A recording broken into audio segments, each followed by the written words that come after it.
जिले में है, पिछले साल भिवंडी मिर्जापुर नगर पालिका ने उर्दू टीचर के लिए वैकेंसी निकाली थी और उस टीचर के लिए कम से कम 12,000 लोग में एप्लीकेशन लगाए गए थे। भिवंडी के अंदर उर्दू टीचर्स के लिए इतना बड़ा दाखिला आ सकता है, तो आपके स्कूल में क्यों नहीं? क्या बेस स्केल बहुत कम है आपके? मैं आपको बता देता हूँ कि जितने स्कूल्स यहाँ पर प्राइवेट स्कूल्स हैं उसमें सबसे अच्छा पे स्केल NES का माना जाता है। जब भी हम किसी टीचर्स की यहाँ पे निकालते हैं एडवर्टाइजमेंट रिक्वायरमेंट, तब सबसे ज़्यादा यहाँ पे एप्लीकेशन आती है। मगर ये जो इंग्लिश मीडियम के स्कूल हैं वहाँ पे इंग्लिश मीडियम जनरली उनको प्रायोरिटी हम देते हैं। इंग्लिश मीडियम स्कूल से आए हुए टीचर्स को, इंग्लिश मीडियम से आए हुए टीचर्स यहाँ सबसे कम अवेलेबल रहते हैं। अगर हमें मिलते हैं तो हम अवश्य ही उसको पहले प्राथमिकता देते हैं। अगर नहीं मिलते हैं तो हमको उनको लेना पड़ता है। अब हम उनको एनकरेज करते हैं कि आप अपना क्वालिफिकेशन कीजिए। आज हम क्या कह सकते हैं कि आपको टीचर की जरूरत है कि नहीं? अभी फिलहाल तो जरूरत नहीं, मतलब आप जो और अब जरूरत होगी तो हम लोग निकालेंगे। क्यों, क्या होता है कि ये जो टीचर्स रहते हैं, ये जो क्वालिफाइड नहीं रहते तो वो टेम्परेरी रहता है। तो टेम्परेरी जब टीचर रहता है तो उसमें से कभी समझो किसी ने छुट्टी ले ली या लंबी छुट्टी ले ली या कहीं चले गए तो उनकी जगह हमको फिर वापस टीचर लेने के लिए, मगर जब भी टीचर की आवश्यकता होती है हम बोर्ड पे लगाते हैं और वो प्रोसेस सेलेक्ट करते हैं। चलिए, अभी 1 मई आज है, महाराष्ट्र दिवस भी है, तो आज हम ये घोषणा करें कि नहीं करें कि आपके पास टीचर की जरूरत है? अभी फिलहाल नहीं, जरूरत नहीं है। अगर कभी जरूरत होगी तो हम कोशिश करेंगे कि आपको हम भी हेल्प करें। आप जरूर बहुत से फोन आते हैं कि सर हमें भी लगवाइए, मगर उसमें इतना ही है, प्रायोरिटी हमारी इंग्लिश मीडियम के लिए BEd इंग्लिश मीडियम। हम अवश्य आपसे सहायता चाहेंगे, क्योंकि हमारे पूरे सिस्टम में आजकल हम लोग ये टीचर्स की शॉर्टेज फेस कर रहे हैं।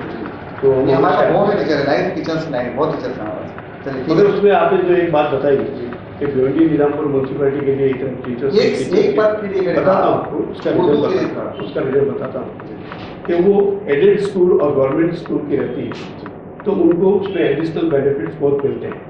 उनको रिटायरमेंट, पेंशन ये सब मिलता है, इसलिए वहाँ जल्दी जाते हैं। यहाँ पे जो हम प्राइवेट स्कूल में जो सिस्टम है उसमें यहाँ रिटायरमेंट, पेंशन वगैरह नहीं होती है। ग्रेचुइटी का फंड हमने यहाँ क्रिएट करके रखा है। जितने टीचर्स हमारे यहाँ से रिटायर होते हैं उनका भविष्य सुरक्षित हमारे साथ में रहता है, इसलिए हमने एक बहुत बड़ा फंड ग्रेचुइटी का क्रिएट किया हुआ है। इससे आगे बढ़ते हैं। अगला क्वेश्चन था कि आपके पास अभी तक ऑडिट रिपोर्ट नहीं है और आपके पास जो फंड है, पेरेंट्स का मानना है कि आपके 5 करोड़ रुपये फंड आपने पहले घोषित किया था। ये हमारे पास आपके अकाउंट में, स्टॉक अकाउंट में आपके 5 करोड़ रुपये का फंड रखा हुआ है। पहले तो ये आपने जब चंदा लिया नहीं तो फंड आया कहाँ से, पहला जवाब तो वही। आपने ऑडिट रिपोर्ट अभी तक पेश नहीं करी है, उनके पास भी नहीं है, तो ऑडिट आप करते ही स्कूल का। पहला, फंड कहाँ से आया? दूसरा, अभी तक स्कूल ने इतने सालों में क्या कमाई करी?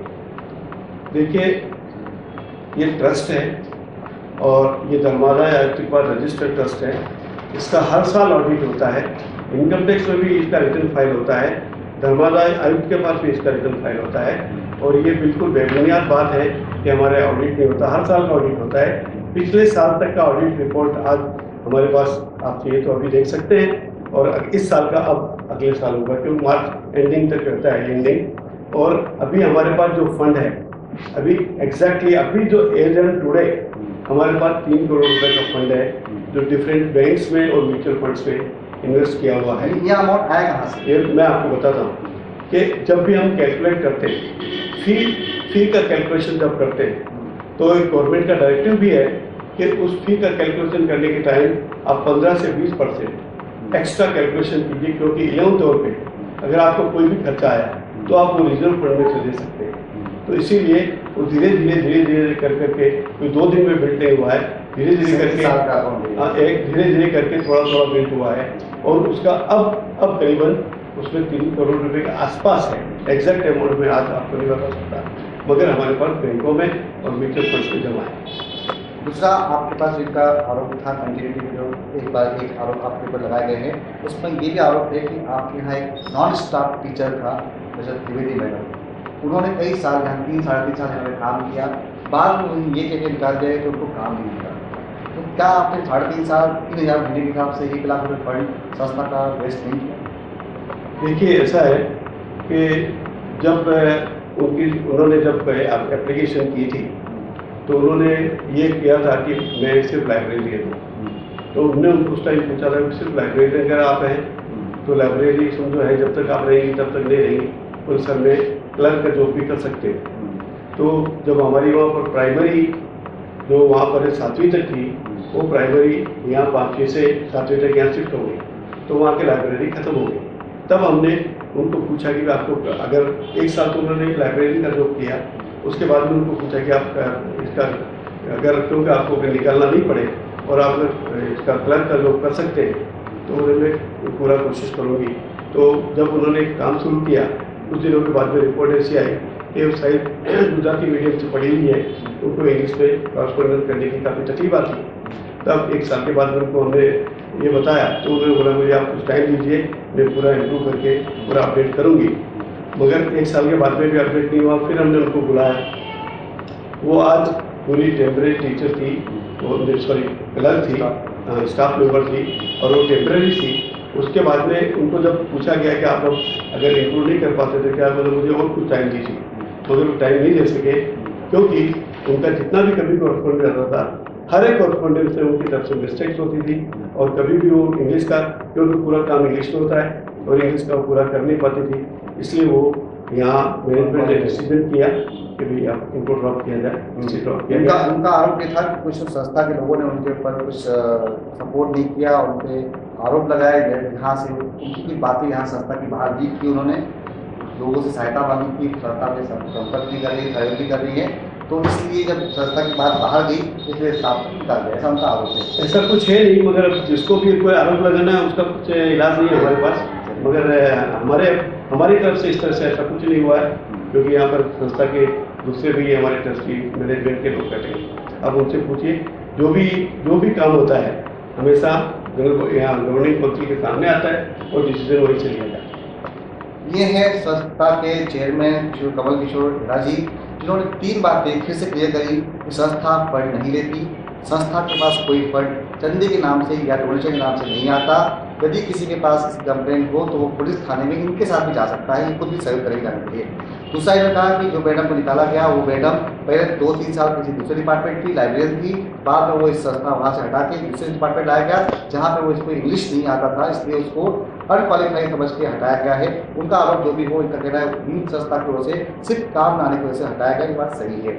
इनसे बात जानेगी स्कूल के अंदर पीने का पानी, ग्राउंड की व्यवस्था और भी समस्याएं हैं इस कॉलेज के स्कूल के अंदर, जो अनियमितताएं हैं उन सब के बारे में बात करेंगे। एक छोटी सी विराम के बाद सबसे बड़ा मुद्दा हमारे है नव भारत स्कूल का, जहां हम बात करेंगे कमल किशोर हेड़ा जी से कि किस तरह से भिवंडी शहर निजामपुर नगर महापालिका के पालक जो भिवंडी में रहते हैं, उन्होंने इस स्कूल पे पीटीआई के नाम से कुछ कंप्लेंट दर्ज की थी, जिनका क्रमवार एक सवाल उठाया, जिसका क्रमवार वो जवाब भी दे रहे हैं। फिर अगला सवाल था कि भिवंडी शहर के अंदर इतने पेइंग के लोग नहीं हैं, जो पावर लूम के मजदूर हैं, उनके बच्चे भी यहाँ पढ़ते हैं, क्या उनकी कैपेसिटी ऐसी है कि इस स्कूल की फीस को मेंटेन कर पाएंगे? देखिए साहब, ये वैसे तो मैंने आपको बताया कि अनएडेड स्कूल है और किस स्कूल का पूरा बजट इस पर डिपेंड करता है कि यहाँ फी कितनी आती है, उसके सामने खर्च कितना है, और उसी हिसाब से फी का निर्धारण किया जाता है। मगर मैं आपको बता दूँ कि आज की इस पूरे माहौल में भिवंडी में प्राइवेट स्कूल में इतनी अच्छी शिक्षा के बावजूद बहुत ही रिजनेबल फीस पर यह स्कूल चलाई जाती है, क्योंकि इस स्कूल का उद्देश्य मुनाफा कमाना नहीं है। एक सबसे बड़ा आदेश आया था सुप्रीम कोर्ट का 2009 में कि कोई भी स्कूल हो, चाहे प्राइवेट या सरकारी हो, उसमें 25% का आरक्षण गरीबों के लिए, पिछड़ा वर्ग के लिए, बच्चों के लिए रखना अनिवार्य है, यानी आरक्षण था, लेकिन उसका भी आपने अनदेखा कैसा आरोप है? देखिए साहब, ये 2009 में जब ये बना था कानून, उस टाइम सुप्रीम कोर्ट से ऑर्डर नहीं आया था। उस टाइम कुछ संस्थाओं ने इसको चैलेंज किया, और अभी ये recently within a month I think, मुझे पूरा एग्जैक्टली डेट याद नहीं है, तो सुप्रीम कोर्ट का वर्डिक्ट आया है, और वो उसी डेट से उन्होंने लिखा है कि उस डेट से वो कायदा लागू हुआ है। इसके पहले 2009 से वो लागू नहीं हुआ, इसलिए गवर्नमेंट का कोई आदेश हमारे पास नहीं आया। गवर्नमेंट का आदेश आज भी हमारे पास नहीं आया है, मगर हमने एडमिशन इसीलिए रोक के रखे हैं क्योंकि कोई भी अभी तक स्पष्ट आदेश नहीं है कि वो 25% किस तरह से ले जाएंगे, क्योंकि ये एक प्राइवेट स्कूल है, अनएडेड स्कूल है। यहाँ पे फी अगर नहीं मिलेगी तो स्कूल नहीं चलेगी, या वो 25% का बर्डन जो 75% बच्चे हैं उनके ऊपर जाएगा क्या? मगर ऐसा एक संदेश आया है कि गवर्नमेंट जो एवरेज बच्चे पे खर्च करती है उतनी फी उस बच्चे की हर स्कूल को गवर्नमेंट देगी। मगर गवर्नमेंट का अभी तक कोई भी स्पष्ट सर्कुलर या कुछ भी आदेश नहीं आया है कि वीकर सेक्शन किस तरह से डिसाइड होगा, उसका कितने एरिया में से वो बच्चे यहाँ ले जाएंगे। और इसीलिए हमने फिलहाल ये जो एडमिशन की प्रक्रिया है उसको रोक दिया है, क्योंकि हमारे यहाँ पर नर्सरी में एडमिशन हम लेते हैं और ऐसा जो पढ़ा है मैंने आदेश सुप्रीम कोर्ट का भी, उसमें आया है वो पहली से लागू होगा। नर्सरी में जो बच्चा यहाँ पर भर्ती होता है उसको पहले नर्सरी से केजी में जाता है और केजी से हम उसको हमेशा फर्स्ट में एडमिशन देते हैं।